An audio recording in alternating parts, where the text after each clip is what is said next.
Good morning students. Today we are going to learn about the vertebral column. As we all know that vertebral column is also known as the spinal column and it makes the backbone of our body, and backbone is very important skeletal system. It provides the central access to the body.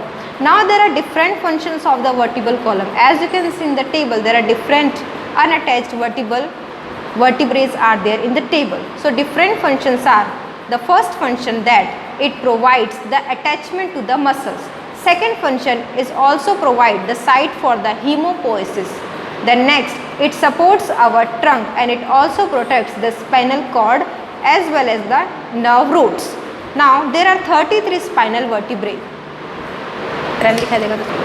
So as you can see in the table, these all are the vertebrae. So let us count. This is the C1, cervical 1. Then C2, cervical 2, C3, C4, C5, C6, C7. So there are 7 cervical bones in the vertebrae, in the spinal column. After that comes the thoracic.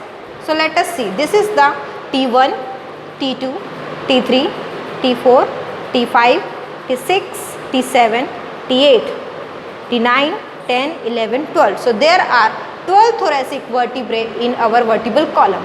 After that comes the lumbar part. So here you can see L1, L2, L3, L4 and L5. So this is the lumbar part. So cervical 7, then thoracic 12 and lumbar 5 bones. After comes, you can see this portion. So the upper portion is known as the sacrum, okay, this broad part, and here this tail portion is known as coccyx.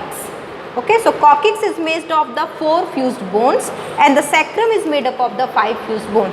So when you count it all, it will be total 33 vertebra, but as these are fused, there will be 26 vertebra.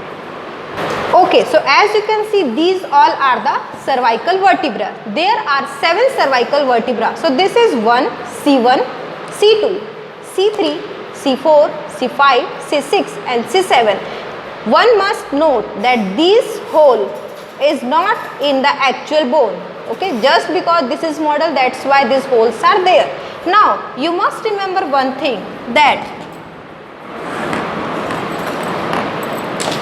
C1, C2 and C3, these all are the atypical cervical bones because these all are different than the other cervical. Here you can see these 4 structures are same, but these 3 structures are different.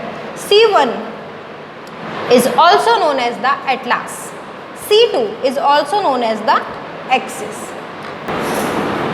So this is C1 and this is C2. That's why important, you must know its name. C1 is known as atlas and this is known as the axis. Now these bone join differently compared to the other. So these joint like this, and that's why our neck rotate because of the atlas and the axis. So being a student, you must identify first which vertebra it is. So you must remember the smallest one is the cervical, then the bigger one is the thoracic, and after that the heaviest and the more large in shape is the lumbar one. Okay, so cervical, thoracic and lumbar we will see in detail in the next lecture. So thank you very much for the today's lecture.